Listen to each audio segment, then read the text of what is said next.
Nah akhirnya ngaku, bukan cuma Ambu N yang jadi korban KDRT, Deddy Mulyadi akui juga kasar pada sang anak. Agar kalian tidak penasaran simak beritanya sampai selesai. Namun sebelum kita lanjut bolehkah kalian tekan tombol like, dan yang belum subscribe bisalah tekan tombol subscribe channel ini terlebih dahulu, agar kami makin bersemangat berikan berita menarik setiap harinya. Kalau sudah langsung saja simak beritanya sampai selesai. Dalam salah satu materi gugatan cerai yang dilayangkan N. Ratna Mustika, ia mengungkap bahwa dirinya menjadi korban KDRT psikis oleh Deddy Mulyadi. Ambu N, sapaan akrabnya, mengakui bahwa psikisnya terganggu akibat perlakuan kasar Deddy Mulyadi secara verbal. Menurut pengakuannya, Deddy Mulyadi kerap kali berkata kasar dengan kata-kata yang dilontarkannya. Karena itulah, Ambu N mengungkap dirinya sampai mengalami gangguan psikologis. Sayang, Deddy Mulyadi justru kedapatan menampik tuduhan soal KDRT verbal yang diduga dilakukannya pada sang istri. Ia juga balik mempertanyakan soal ciri-ciri korban KDRT psikis berdasarkan undang-undang yang menurutnya tidak ada pada diri Ambu N. Pertanyaannya adalah, apakah ada tanda-tanda itu pada Ambu N? Murung terus, tidak bisa mengambil keputusan, kehilangan percaya diri. Menurut saya terbalik, Ambu sebagai bupati saat ini justru sangat pede, percaya diri, kata Kang Deddy. Namun, di lain kesempatan, Deddy Mulyadi justru mengakui dirinya sering berlaku kasar pada sang anak, yakni Maula Akbar. Diungkapnya sendiri, Maula Akbar atau Aula sampai memiliki gangguan psikologis berupa rasa trauma akibat perlakuan kasar darinya selama ini. Hal ini lantaran Deddy Mulyadi sering memberi tekanan dan berkata kasar dalam usahanya mendidik sang anak. Aula sering dimarahi oleh Deddy Mulyadi, bahkan sering ditelepon sejak pagi dengan kata-kata yang keras, ala militer. Kenapa sering marahi dia? Misalnya kalau saya suruh A nyuruh lagi, selalu saya tegur itu nggak boleh, ungkap Deddy Mulyadi dikutip dalam video di kanal YouTube-nya. Ia berpendapat bahwa pola pendidikan semi-militer baik untuk diterapkan pada sang anak agar mampu menyelesaikan masalahnya sendiri. Ayahnya selalu memberikan tekanan, karena polanya pola pendidikan militer, jelasnya. Saya sering beri tekanan-tekanan pada dia sebagai kader, bukan hanya sebagai anak untuk bisa menyelesaikan berbagai masalah semuanya, ungkap Kang Deddy. Kini Kang Deddy pun menyadari, buah perbuatannya justru berdampak pada psikologis sang anak. Tekanan-tekanan itu melahirkan, jujur saja, ada sedikit trauma pada dia, ungkap Kang Deddy menyesali. Sampai saat ini, masih tak jelas mengapa Deddy Mulyadi menampik soal KDRT verbal kepada sang istri meski ia juga telah mengakui pernah melakukan hal serupa pada sang anak. Terbaru 5 daftar sindiran Deddy Mulyadi untuk N. Ratna Mustika, kinerja buruk hingga miliaran harta istri. Gugatan cerai yang dilayangkan Bupati Purwakarta N. Ratna Mustika rupanya cukup membuat Deddy Mulyadi geram. Kini sidang gugat cerai antara Deddy Mulyadi dan Ambu N. Ratna Mustika ini telah melewati agenda mediasi kelima dan pokok perkara, Rabu, tanggal 16 November tahun 2022, lalu. Alasan N. Ratna Mustika gugat cerai Deddy Mulyadi diantaranya menyangkut soal nafkah lahir dan batin, manajemen keuangan, dan KDRT psikis berupa kekerasan verbal yang diterimanya. Di samping itu, pada awak media Deddy Mulyadi ungkapkan sindiran bagi N. Ratna Mustika atau akrab disebut Ambu N. 5 daftar sindiran Kang Deddy Mulyadi. 1. Sindir Ambu N berani gugat cerai ketika jadi Bupati Purwakarta. Pada agenda sidang mediasi ketiga, Kamis tanggal 27 Oktober tahun 2022 lalu, Deddy Mulyadi kesal pada sang istri yang menggugat cerai ketika Ambu N sudah menjadi Bupati Purwakarta.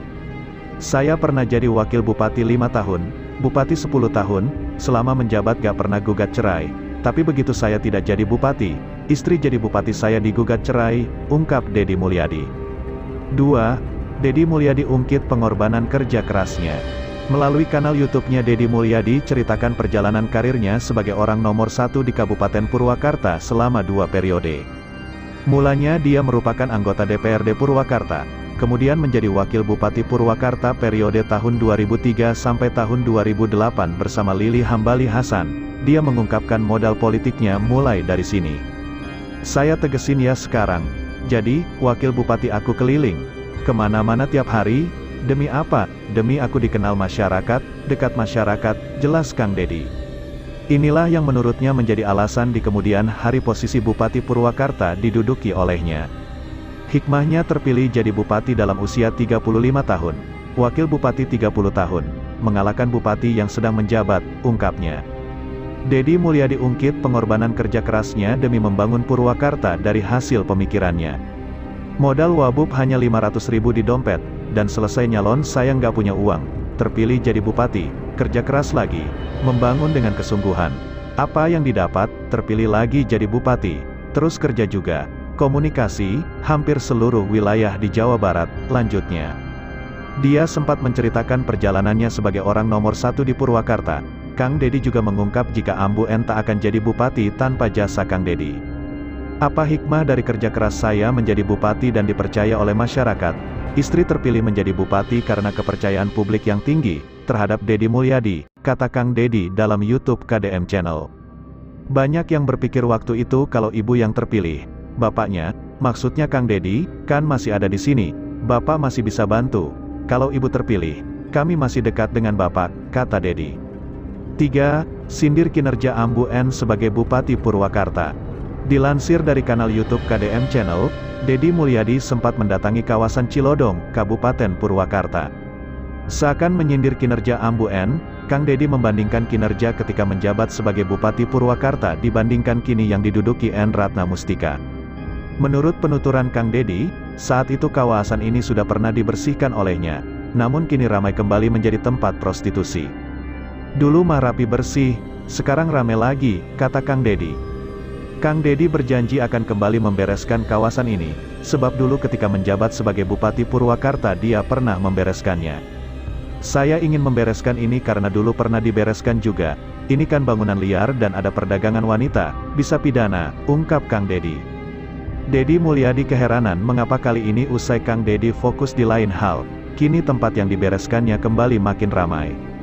Ternyata setelah saya tidak lagi fokus aktif menyelesaikan problem sosial di sini, sekarang orang pada berani lagi makin marak dengan jumlah yang sangat lebih banyak, ujar Kang Deddy. Dia mengaku akan tetap membereskannya meski bukan kewajibannya. 4. Kang Deddy, pemimpin yang baik harus pikirkan rakyat. Di waktu yang berbeda, Kang Deddy Mulyadi kembali mengungkit kinerja Ambu N sebagai Bupati Purwakarta.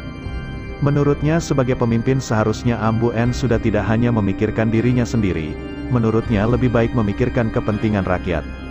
Kang Deddy menjelaskan jika masalah rakyat kini harus menghadapi berbagai hal seperti mengalami kesusahan, mulai dari PHK hingga masalah PSK yang menjadi pilihan perempuan muda untuk menyambung hidup.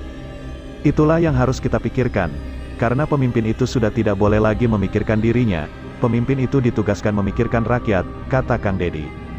5. Deddy Mulyadi sindir kekayaan Ambu N dari fasilitas negara. Deddy Mulyadi sindir kekayaan Ambu N berupa fasilitas bupati dari negara yang didapatkannya. Dia mengungkapkan jika soal jabatan bupati itu sudah mendapatkan fasilitas seperti kebutuhan rumah tangga yang ditanggung negara dan banyak lainnya. Kita ini aparat negara yang dibayar negara yang bertugas mengurus rakyat, dan rakyat itu kalau percaya sama kita karena diurus maka kita akan dipilih terus. Kayak dulu saya jadi wakil bupati kerjanya keliling, terus nginep ke rumah warga, akhirnya warga percaya saya, terpilih, jadi bupati, ungkap Kang Deddy. Sekarang Neng N juga dapat manfaat bisa jadi bupati karena kepercayaan masyarakat waktu itu mungkin percayanya sama saya, karena saya baik sama mereka, kan dapat manfaat setelah dapat manfaat apa coba?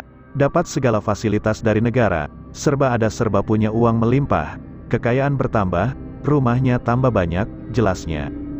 Rumah kita berapa harganya? Mahal, untuk itu saya tiap hari menyapa rakyat Purwakarta menanyakan makan apa tidak, menegur sekolah atau tidak, membereskan rumahnya. Sebetulnya saya mengambil alih dan membantu meringankan tugas siapa coba? Ya meringankan pemimpinnya, meringankan tugas kepala desa, tugas camat, tugas bupatinya, tugas gubernur, tugas menterinya, dan meringankan tugas yang lainnya, lanjutnya. Diketahui, dalam laporan harta kekayaan pejabat negara milik N. Ratna per Desember tahun 2021 hartanya adalah Rp10,1 miliar atau tepatnya Rp10.122.063.283.